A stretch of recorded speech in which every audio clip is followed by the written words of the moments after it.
안녕하세요. 치과의사 박창진입니다.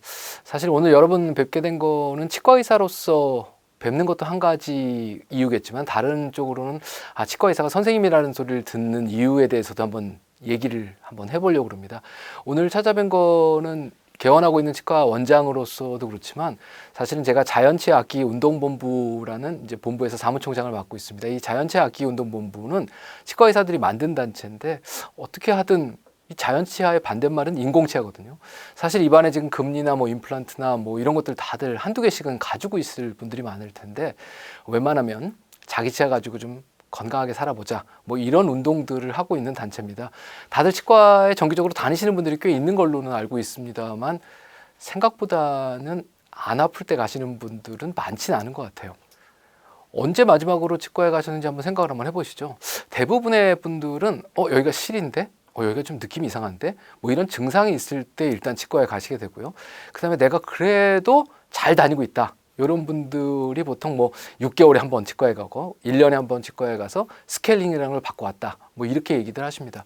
치과에서 생기는 질병은 크게 충치와 잇몸 질환 두 가지로 나누어져 있는데 충치는 주로 어린 나이에 많이 발생을 해서 고생들을 하고요. 잇몸 질환은 이제 나이가 들면서 문제가 생기는 경우들이 종종 있는 것 같습니다.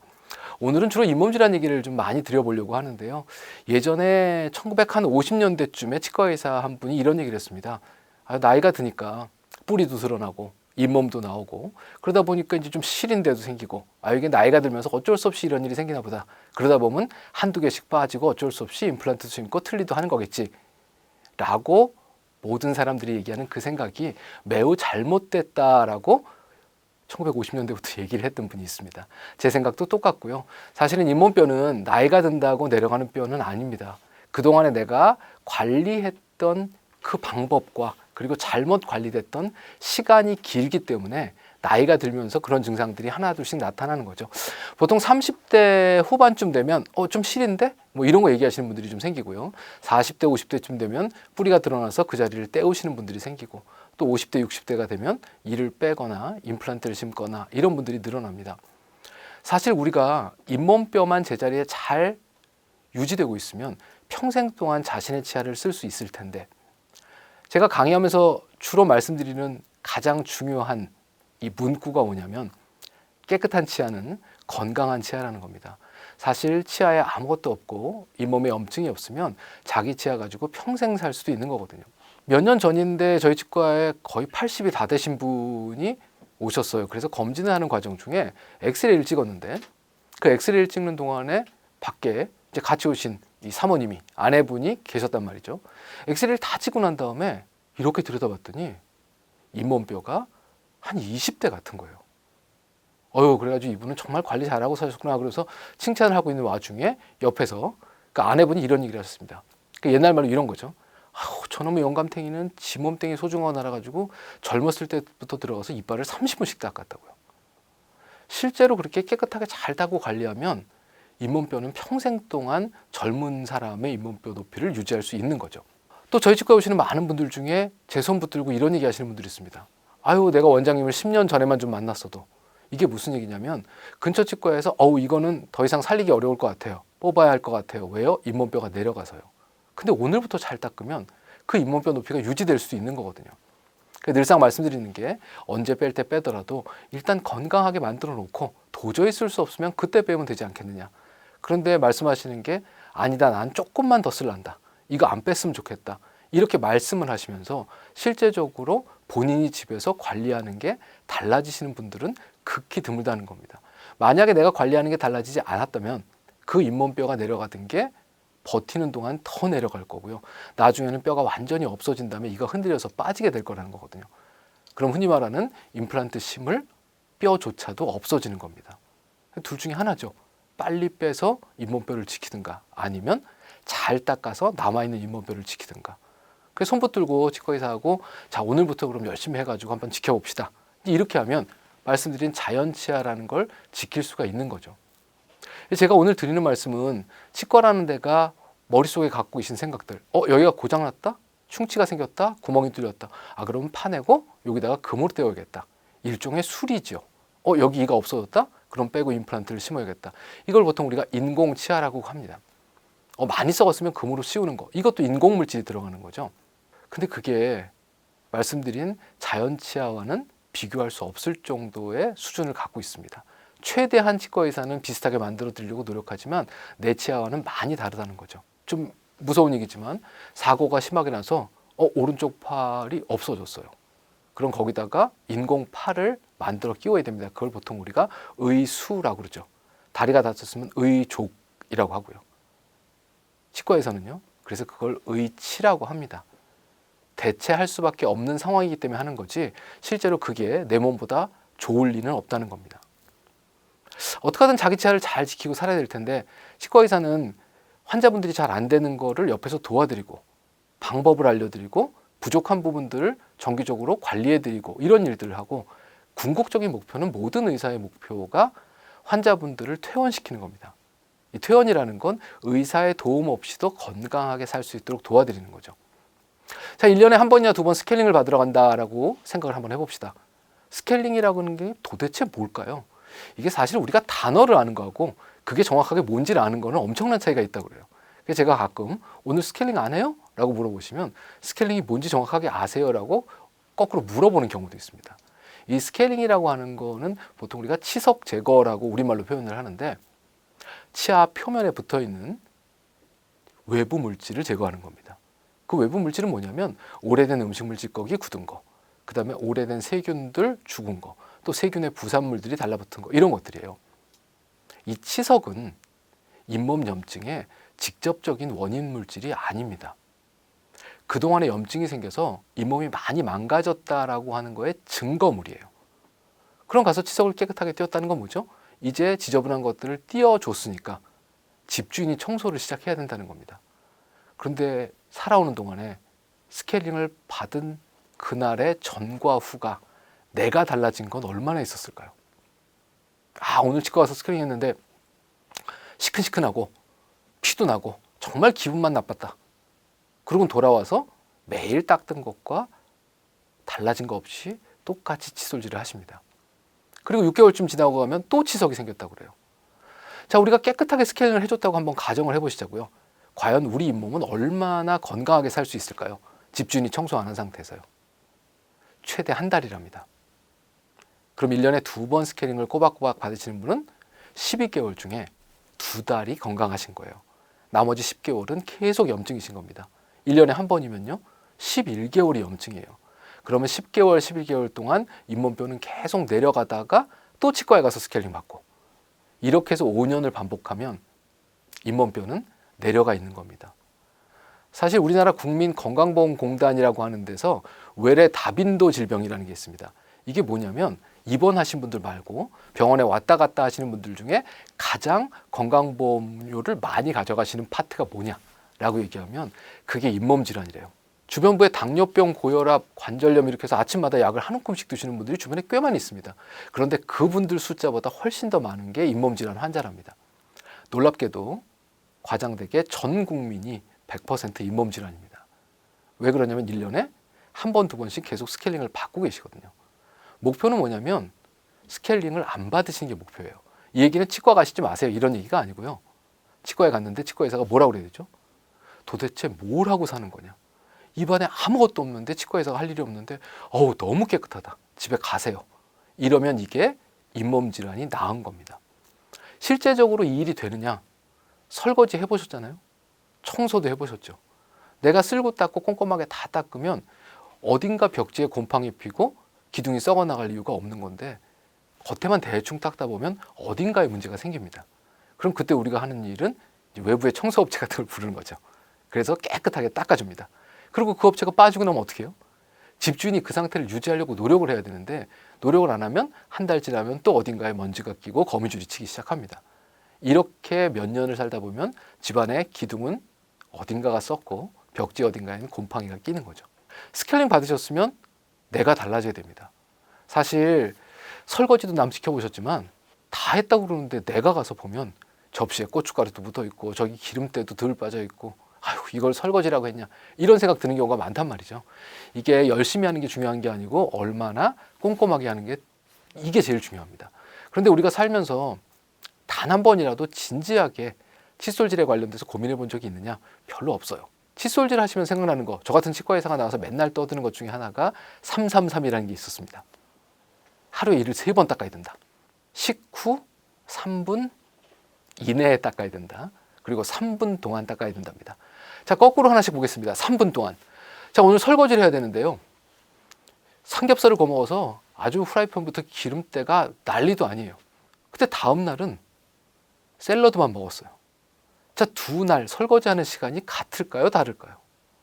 그럼 당연히 매일매일 뭘 먹었는지에 따라서도 칫솔질하는 시간이 달라야 됩니다. 시간을 정할 수는 없는 거죠. 자, 제가 밥공기 30개를 드렸어요. 설거지 좀 깨끗하게 해주세요. 자, 밥공기 30개 닦는 동안 얼마 정도면 닦으실 수 있을까요? 프로 설거지라고 봤을 때 한 2분이면 30개 다 닦으실 수 있을까요? 3분이면 될까요?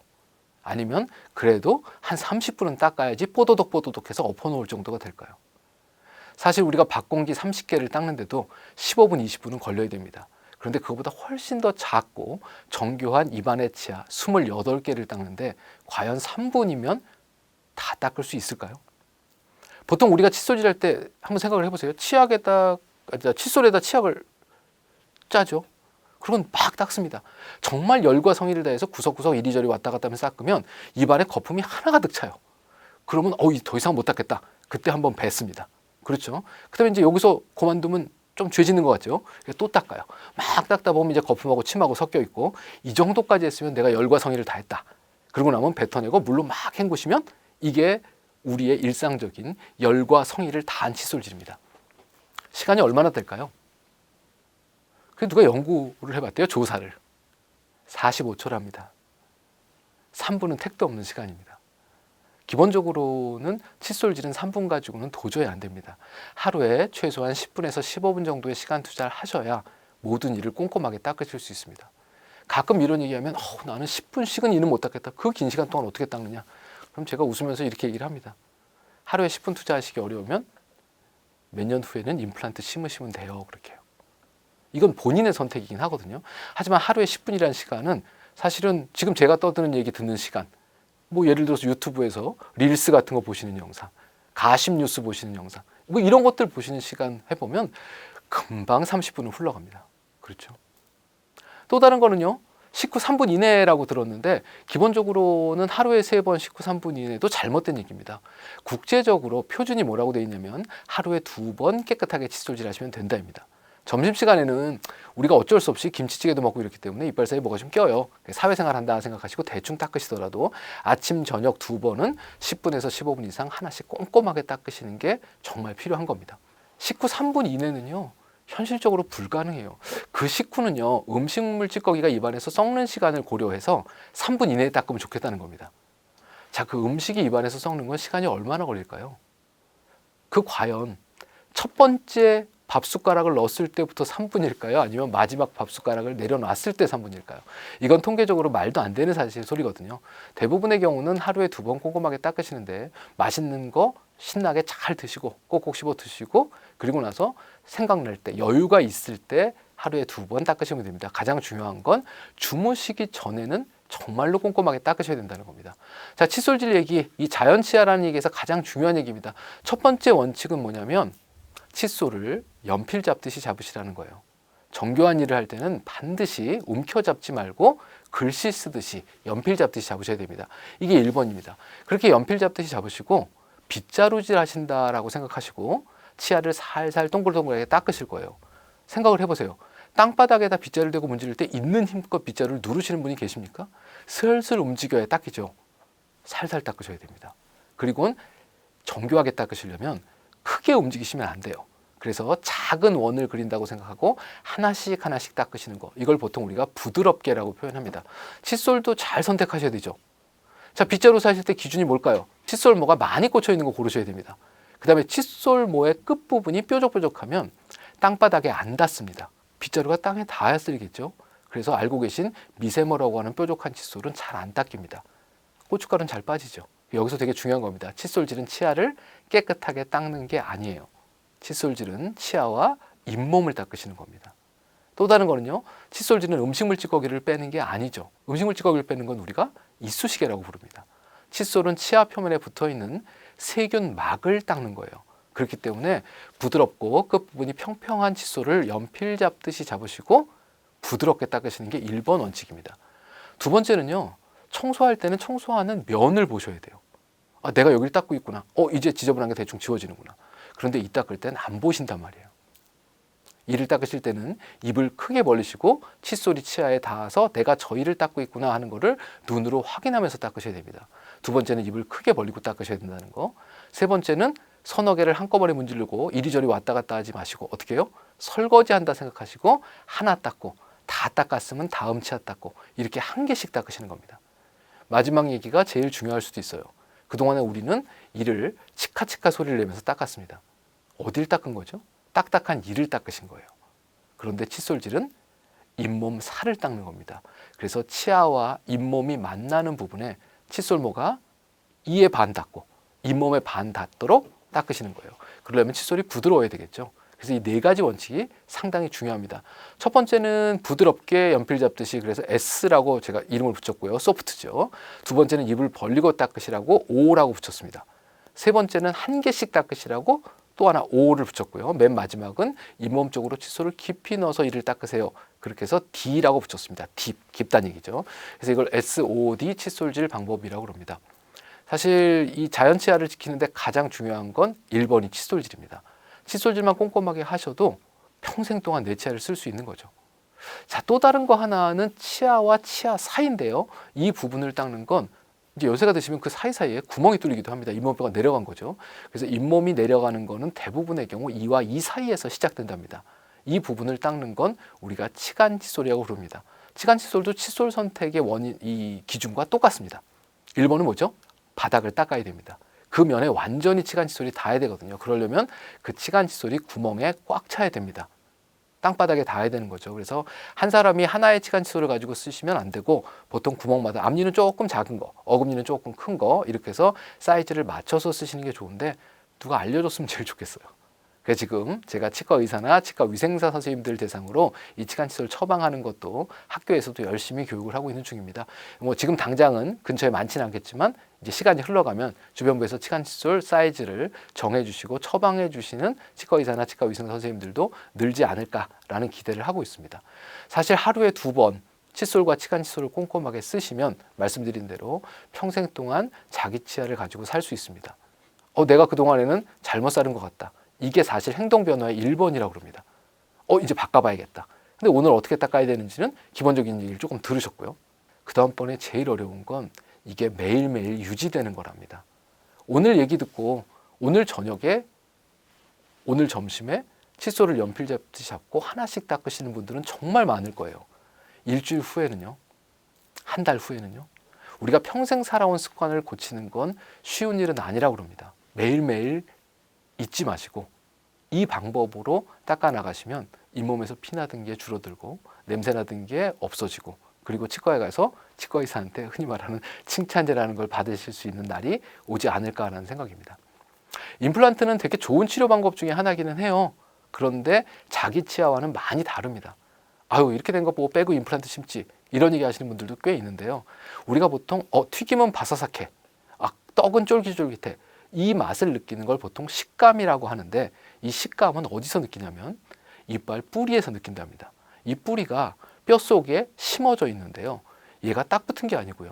뼈와 인대로 연결이 되어 있답니다. 그래서 놀랍게도 씹을 때마다 이가 현미경적으로는 움직인답니다. 이 이가 움직이는 이 인대의 탄성 때문에 우리가 맛을 느끼고 있는 건데 임플란트는 그게 없답니다. 그렇기 때문에 음식 맛이 훨씬 떨어집니다. 또 다른 거 하나는 내 치아가 망가졌으니까 사실은 임플란트를 심게 된 건데 원인은 칫솔질이 안 돼서 치아 뿌리 부분에 세균이 붙고 이물질이 붙어 생긴 거거든요. 임플란트에도 똑같이 치석이 생기고 똑같이 잇몸염증이 생깁니다. 그런데 진행 속도가 우리 치아보다 훨씬 더 빠릅니다. 왜냐하면 우리 몸에서 가지고 있던 저항 시스템 자체가 임플란트에 없기 때문에 그렇습니다. 그 얘기는 오늘 심어놓은 임플란트 평생 쓰시는 게 아닐 수도 있다는 얘기예요. 그럼 이후에 임플란트가 빠지고 또 다른 큰 임플란트를 심으실 수 있다는 얘기입니다. 임플란트 심으셨다면 내가 수술 받느라고 고생했다 이 생각보다는 나머지 자연 치아를 내가 지켜야겠다. 그리고 이 임플란트도 오래 써야겠다는 생각으로 내 행동이 오늘부터 바뀌셔야 됩니다. 사실 치과 의사 입장에서는 환자들이 이렇게 일을 열심히 닦아서 치과에 안 오고 굶어 죽으면 어떡하냐 뭐 이런 거 걱정하시는 분들도 가끔 있으십니다만, 앞서 말씀드린 대로 의료인이 가지고 있는 가장 큰 목표 중에 하나는 의사 없이도 환자가 건강하게 살 수 있도록 도와주는 일입니다. 아마도 이런 일들이 치과 의사가 세상에서 선생님 소리를 들을 수 있는 방법 중에 하나가 아닐까라는 생각을 하고 있는데요. 사회 구조적으로 환자분들 한 분 한 분 붙들고 이런 얘기도 좀 해드리고 칫솔질 알려드리고 하면 좋겠지만, 기본적으로 저도 개원이라고 얘기하는 원장입니다. 임대료 내야 되고 직원 월급도 줘야 되고, 그러려면 적정 부분에 수입이 있어야 되는데, 안타깝게도 아직도 의사가 이렇게 본인의 전문 지식을 가지고 열심히 가르치고 난 다음에 어떤 비용을 청구하려고 그러면, 첫 번째로는 환자분들이 그래요. 아무것도 안 하고 말만 하고서 무슨 돈을 받느냐. 입에 금쪽알이라도 하나 들어가야 돈 받는 거지. 이제 이런 사회 문화가 있으면 사실 의사가 얘기하는 거에 대한 사회적인 보상이 없기 때문에 이 사람들이 열심히 일을 할 수가 없고요. 또 다른 거 하나는 우리나라에 있는 건강보험 제도에서도 의사가 충실히 설명하고 환자를 지도한 거에 관련된 습관은 존재하지 않습니다. 그래서 제가 열심히 사실 강의도 하고 방송도 하는 건 이런 사회 제도들이 조금씩 선진국형으로 좀 바뀌어 나가야 의사들이 오래 얘기하고, 그리고 환자분들하고 대화하면서 질병의 원인을 좀 찾아내고, 그래서 고생스러운 수복 치료, 그죠? 떼우고 파고 하는 거 말고 자기 치아 갖고 살 수 있도록 도와줄 수 있지 않을까, 이런 바람들이 좀 있는 거죠. 놀랍게도 저희 치과에는 그래도 제법 많이 계십니다. 1년에 한 번 왔는데 웃으면서 제가 치과에서 없이도 혼자 잘 살 수 있는데 이제 그만 오셔도 될 것 같은데 그래도 어떻게 사는지 궁금하니까 1년에 한 번씩은 들려보긴 하세요. 이렇게 되면 이걸 우리가 치과적으로 퇴원이라고 얘기를 합니다. 오늘 강의 방송 보시고 치과 가서 검진 받으셨을 때 동일한 얘기 들으실 수 있으면 좋겠다라는 생각이고요. 자신의 자연 치아 가지고 건강하게 잘 씹어 드실 수 있으면 좋겠다는 생각입니다.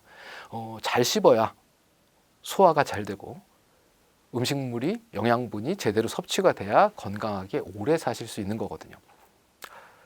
제가 앞서 강의에서 제일 좋아하는 말 중에 하나가 깨끗한 치아가 건강한 치아다라고 말씀을 드렸는데요. 이 깨끗한 치아가 건강한 치아다라는 것과 달리 모든 사람들이 칫솔질을 하고 있지만 대다수가 잘못하고 있다라는 것도 현재 어쩔 수 없이 말씀드려야 되는 현실인 것 같습니다.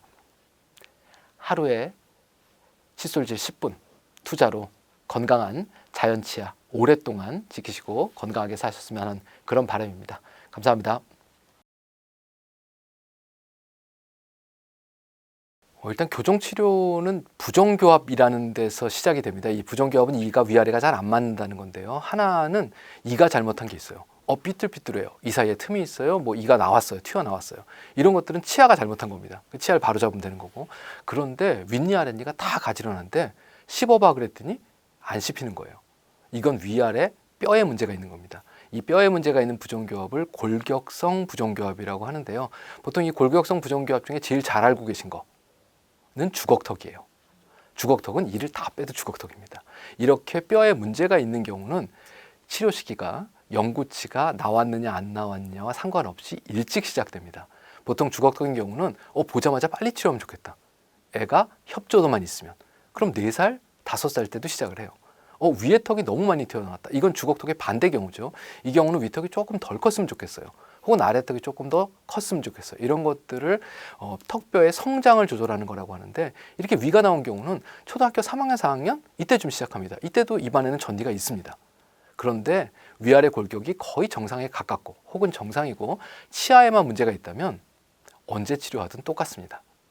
초등학교 6학년 때 하든 중학교 3학년 때 하든 26살 때 하든 혹은 50대에 하든 치료는 거의 방법이 동일합니다. 이게 이제 의료적인 측면으로 보면, 또 다른 거는 이제 사회 경제학적인 측면이 있습니다. 어렸을 때는 본인이 삐뚤삐뚤해도 장치 붙이고 치료하는 거 별로 원하지 않아요. 그러면 말도 잘 안 듣고 이도 잘 안 닦습니다. 그런데 20대에 본인이 원해서 하면 정말로 관리 잘하거든요. 그러니까 사실 이거는 애가 말을 듣고 치료에 관심이 있느냐와도 연관성이 있는 거죠. 그래서 이게 골격성 부정교합인지 아니면 단순히 치아의 문제인지 이건 집에서 판단하지 마시고 반드시 치과의사, 교정 전문의한테 검진을 받으시고 적절한 치료 시기에 얘기를 들으시는 게 맞고요. 골격적인 문제가 없다. 그러면 그때는 집에 가서 가족회의해서 애가 정말 치료받을 의지가 있는지 확인 한번 해보고 설득해보고 치료 시작하는 게 맞지 않나라는 생각입니다.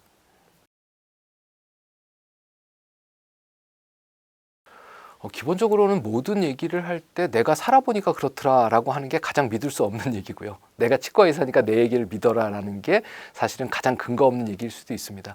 우리가 논리적으로 한번 그냥 생각을 해보시자고요. 1번 칫솔로 뭘 하는 걸까요? 눈에 보이지 않는 치아에 붙어있는 세균을 조절하는 겁니다. 현미경적인 일을 하는 거예요. 자, 그 세균들을 조절하는데 과연 힘이라는 게 필요가 있을까요? 1970년대에는 사람들이 이를 잘 안 닦았대요.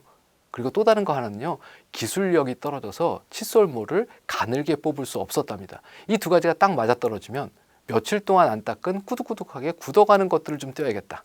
두 번째로는 칫솔 털도 뻣뻣한 거밖에 못 만들겠다. 이렇게 되면 두 가지가 맞았던 거죠. 이게 1970년대 얘기입니다. 그런데 지금 우리는 하루에 3번, 4번, 5번씩도 이를 닦고 있어요. 논리적으로 현미경적인 일을 하고 있는 겁니다. 절대로 뻣뻣한 칫솔을 쓰시면 안 됩니다. 부드러운 칫솔로 세균막을 닦아낸다라고 생각하시고 살살 움직이시면 돼요. 고등학교 다닐 때, 중학교 다닐 때 현미경은 다 한 번씩은 들여다보시지 않았습니까? 조금만 움직이면 내가 보던 세포들이 쑥 없어집니다. 내가 보던 세균들이 없어지고요. 그럴 정도로 아주 작고 부드러운 움직임만이 세균막을 제대로 닦을 수 있습니다. 네.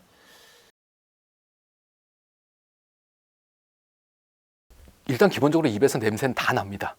안 나는 사람은 없어요. 왜 그러냐면 건강한 사람도 침 냄새라는 게 있단 말이죠. 그런데 이제 남들이 느끼기에 불쾌한 냄새를 내는 건 보통 황화합물 계열이라고 얘기를 합니다. 이게 크게 보면 두 종류가 있는데 하나는 입에서 나는 거고요. 또 다른 거 하나는 속에서 넘어오는 건데 비율로 보면 대다수가 입에서 나는 게 문제랍니다. 어디서요? 음식물이 썩으면서 나는 겁니다. 잘 닦으시면 입냄새는 많이 줄어듭니다. 자, 닦아야 되는 거는 두 가지 부위가 있죠. 잇몸 테두리가 있습니다. 치아 사이가 있고요. 그렇게 해서 꼼꼼하게 칫솔질 잘 하시고 치간 칫솔 쓰시면 입냄새가 정말 많이 줍니다. 또 다른 거 한 군데는요, 혀입니다. 혀를 반드시 닦으셔야 되는데 혀는 칫솔로 잘 안 닦인답니다. 그래서 혀는 긁으셔야 됩니다라고 얘기해요. 그래서 혀 긁개가 따로 나옵니다. 털 모양이 달려있는 게 아니고 약간의 플라스틱이나 쇠로 된 건데 날이 있는 거죠. 끝부분이 약간 종이처럼 얇은 겁니다. 이거 가지고 긁으시면 혀만 긁어도 입냄새의 70~80%가 줄어든다라고 얘기를 하고 있습니다. 이제 또 다른 거 하나는 연령이 좀 증가하면 입이 좀 말라요.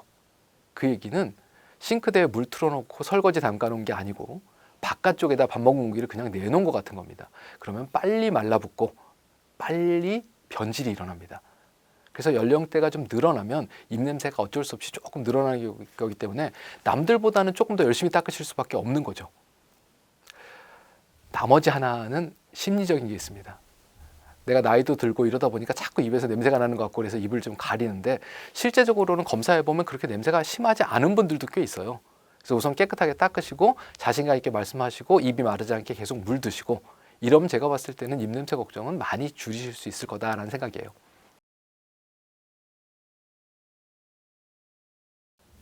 제일 많이 물어보시는 게 안 쓰는 것보다 낫진 않아요. 이벤트입니다.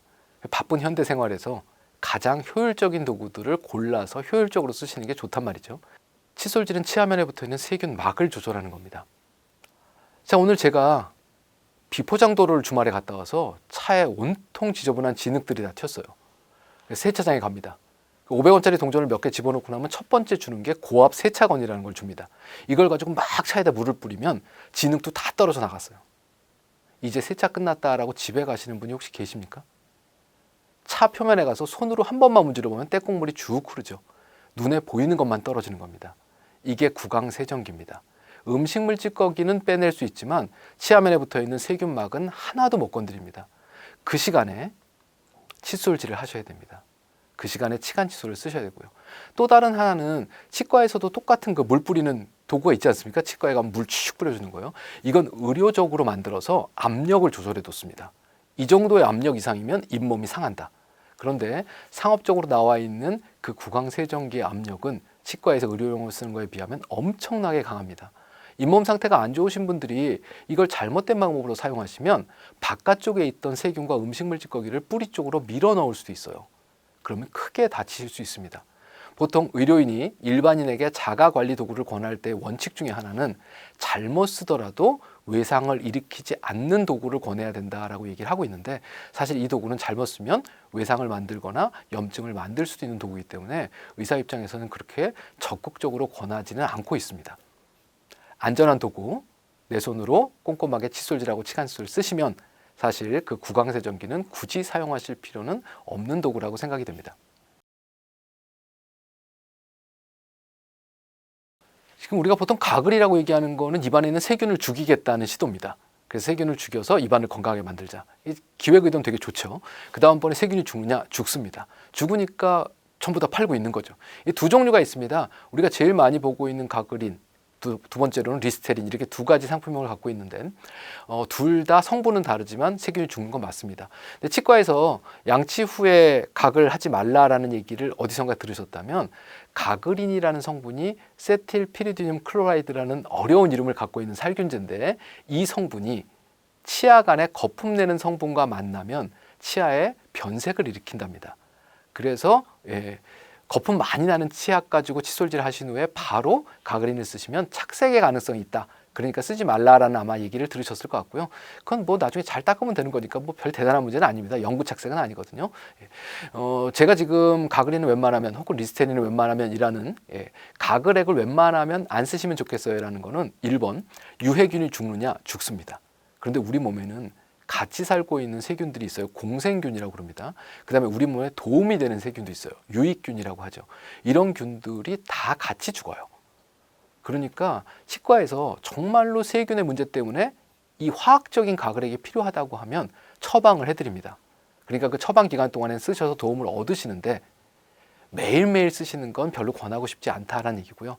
또 다른 거는 이게 세균을 죽이는 효과 말고 다른 안 좋은 점은 뭐가 있냐면, 가글 했으니까 그냥 자자. 가글 했으니까 오늘 칫솔질은 건너뛰자. 이렇게 해서 우리가 반드시 해야 될 칫솔질의 빈도를 줄이려는 노력을 하고 있다는 거죠. 사람이라는 게 그렇습니다. 내 손 움직이는 것보다는 가만히 누워있고 싶고, 내 손 움직여서 입 닦는 것보다는 우글우글해서 뱉어내고 끝내고 싶은 게 사람의 천성이기 때문에, 그걸 자꾸 옆에 두시면 기계적인 세정이 중요한 이 세균 관리에 큰 타격을 받으실 수 있다는 얘기입니다. 그리고 마지막으로는 의미 없는 화학약품이라면 굳이 매일 내 몸 안에 넣을 필요는 없을 거란 얘기입니다. 기계적 세정, 칫솔질과 치간칫솔이 치아 건강의 90% 이상을 차지한답니다. 이 90% 이상에 충분히 집중하시고, 그래도 안 된다면 그때 화학약품이나 다른 도구들을 찾아보시는 게 맞다라는 거죠.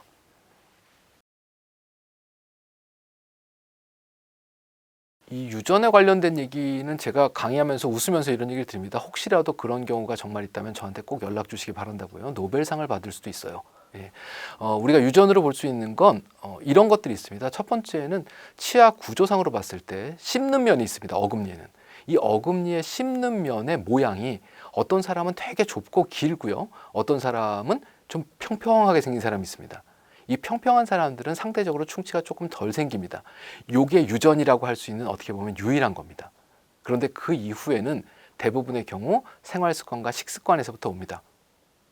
우리 아버지는 내가 입 닦는 걸 본 적이 없는데 평생 동안 너무 건강해. 우리 어머니는 매일 이를 닦는데도, 나는 매일 이를 닦는데도 이게 이렇게 썩었어. 자, 이 경우는 어떤 차이가 있냐면, 아버지는 아침, 점심, 저녁 외에는 중간에 뭘 드시는 일이 없어요. 아침 먹고 나면 이가 삭습니다. 왜냐하면 음식물이 입안에서 썩으면서 미세한 충치가 생기는 거예요. 그러면 칼슘이 녹아서 빠진 겁니다. 이게 어디 있겠어요? 침에 있습니다. 그런데 물만 마시고 다른 것들 아무것도 안 먹으면 침에 있던 칼슘이 이에 가서 도로 붙습니다. 복구가 되는 거죠. 그런데 아침 먹고 조금 지나고 나서 맥심 커피 한 잔 타먹고, 그 다음번에 비스켓 한 조각 집어먹고, 우물우물거리다가 또 사탕 하나 먹고, 이러면 썩는 거거든요. 그래서 지금 주변부에 먹을 것들이 널려 있거나, 직장인 같은 경우에는 오른쪽 서랍을 열어봤을 때 밑에 과자라든가 뭐 이런 것들이 들어있으면 그런 분들은 이가 썩는 분이에요. 또 한쪽으로는 집안이 화목하면 이가 썩는다고 제가 얘기하고 있는데, 저희 아버지가 성질이 되게 안 좋으세요. 성격이 안 좋으십니다. 집에 오면 뭐 하죠? 세수했냐? 이따 갔냐? 이런 거 물어보는 집은 애들이 다 건강합니다. 그런데 아버님이 너무 좋으세요. 올 때마다, 퇴근하시고 올 때마다 케이크도 사오시고 닭도 사오시고, 이러고선 집에서 어떻게 해요? 저녁 때 모여 앉아서 엄마 아빠는 맥주를 먹고 애들은 콜라를 먹고 족발을 막 먹고, 그리고 너무나 행복한 분위기에서 쓰러져 잡니다. 이런 분위기에서는 이가 썩는 거예요. 그래서 그건 가풍이고 생활습관이지 유전이라고 밀어내시고 내가 노력을 안 하시면 안 된다는 그런 말씀입니다.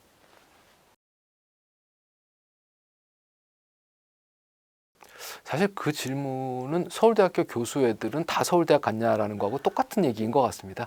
옆에서 잔소리하고 정보를 주는 거는 맞지만 사춘기 애들을 치과 의사라고 해서 이를 강제로 막 잘 닦게 만드는 방법은 없거든요. 그때는 사실은 어쩔 수 없이 썩는 것들도 생길 거고요. 다만 이제 머리가 크고 그렇게 되면 조금 좀 나아질 가능성은 있는 거죠. 저희 집 애들 둘은 전부 다 이제 교정 치료를 했고요. 그다음에 심하게 썩은 거 없고 본인 치아 가지고 다들 잘 살고 있고 뭐 저희 집 사람도 그렇게 살고는 있습니다.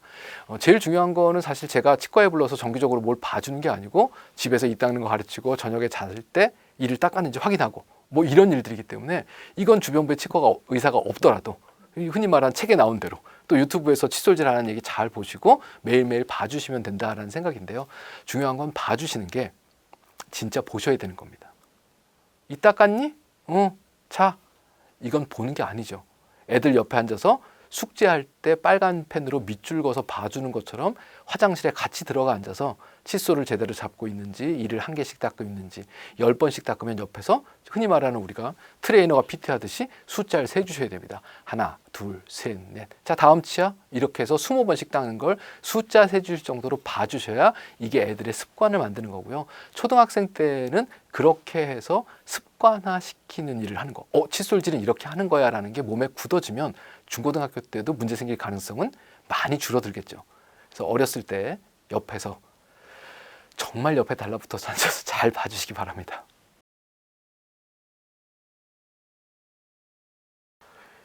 일단 어느 치과에 갔는데 충치가 3개 있대요.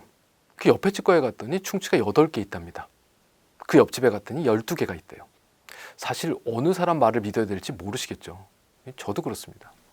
충치라는 거는 보통 뭘까요? 충치는 치아에서부터 칼슘이 빠져서 약해진 겁니다. 처음에는 현미경으로 봐야 보여요. 그 다음번에는 아주 미세하게 충치 빠진 자리가 하얗게 보입니다. 그러다가 더 칼슘이 빠지면 이가 부스러지기 시작해요. 그 부스러진 게 정도가 심해지면 구멍이 뚫리고요. 그 다음번에 거기 때가 끼면 까맣게 보이는 겁니다. 우리가 보통 충치야, 내 눈에 보여. 그런 건 까만 거죠. 근데 어느 치과에서는요, 파내야 될 정도로 심하게 썩은 것만 충치라고 알려드려요. 어떤 치과에서는요, 요거는 놔두면 큰일 나겠다 싶은 거, 그냥 놔두면 문제가 생기겠다 싶은 것도 충치 개수에 포함을 시킵니다. 저는요, 현미경적으로 보이는 충치까지 다 충치라고 그래요. 그럼 저희 치과에 오면 충치가 28개가 있을 수도 있어요. 그러니까 충치 개수가 적게 얘기해줬다고 좋은 치과는 일단 아니라는 겁니다. 자, 두 번째로는요, 이 환자분하고 오래 얘기해서, 야, 보세요. 여기 조금 충치가 있는데 이건 진행되면 안 될 것 같아요. 그러니까 우리가 이렇게 노력해 봅시다. 예를 들면 이렇게 닦아야 돼요. 또 치약은 이걸 쓰셔야 돼요. 그리고 다음번에는 2달 있다 치과에 검진 받으러 오세요. 야, 이 사람이 말을 듣는 사람이겠구나. 그럼 어떻게 해요? 다음번에 보자고 보내면 되죠. 그런데 오늘 이분이 저희 치과에 처음 왔는데 치과에 4년 만에 처음 나타난 사람이래요. 자, 이 사람을 그냥 보내면 2년 후에 어떤 일이 생길까요? 심하게 썩어서 올 수도 있겠죠. 그럼 어떤 치과 의사는 사람을 좀 믿어요. 잘 닦으시고 2달 후에는 꼭 오세요. 이렇게 보낼 수도 있고요. 나는 이 사람은 이렇게 봤을 때 도저히 못 믿겠어. 그럼 오늘 파고 떼우는 것 쪽으로 권할 수도 있는 거죠. 기본적으로는 충치를 많이 파고 떼우자고 나쁜 사람도 아니고요. 사실은 개수가 적다고 좋은 치과도 아닙니다.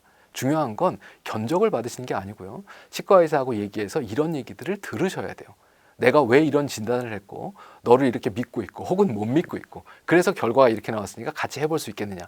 왜냐하면 치과 질환은 생활 습관에 의해서 생기는 병이기 때문에 치과 의사가 잠깐 들어갔다 나온다고 병을 고칠 수가 있는 게 아닙니다.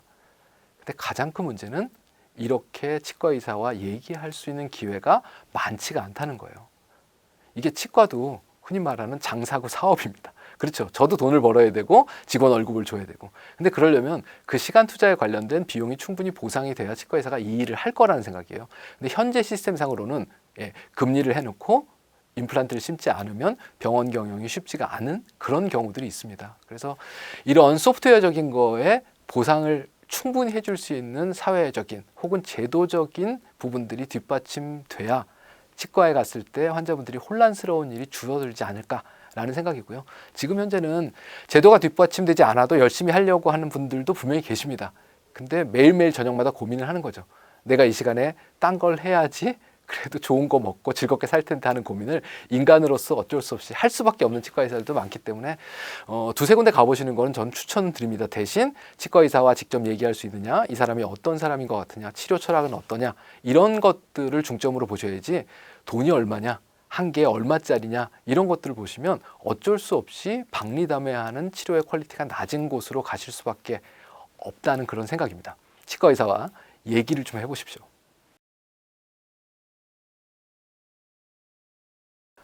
사실 유튜브나 강의나 이런 데서 보시면 칫솔질 방법 얘기가 되게 많이 나옵니다. 열심히 찾아보시면 무슨 바스법, 폰스법, 묘원법 이런 얘기들이 나오고 있는데 저희 아버님이 치과 의사셨는데 저희 아버지가 치과 대학을 다닐 때 금리를 만드는 방법이 치과대학 교과서에 써 있겠죠.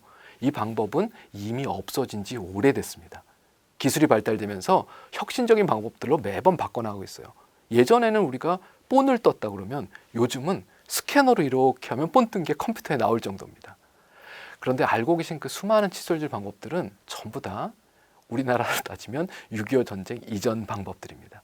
1920년대, 30년대, 40년대 방법들을 지금도 치과 의사들이 배우고 있고 그때 배웠던 걸 얘기를 가지고 유튜브를 지금 현재 찍고 있는 상태예요. 왜 이런 일이 생겼을까요? 이 예방이란 쪽이 흔히 말하는 자본주의 구조에서 보상받지 못했기 때문입니다. 그러니까 지금 제가 열심히 떠들고 있는 이렇게 생긴 칫솔질 방법이 있어요. 이게 보통 SOD라는 방법인데 이 방법이 만들어진 지가 20년이 됐고 가장 최신의 칫솔질 방법입니다. 그러니까 예전 방법들 있어요. 하지만 얘네들은 효과가 있느냐? 그냥 역사 속에 나와 있기 때문에 교과서에 실려 있는 거지 검증되어 있지 않은 칫솔질 방법들입니다.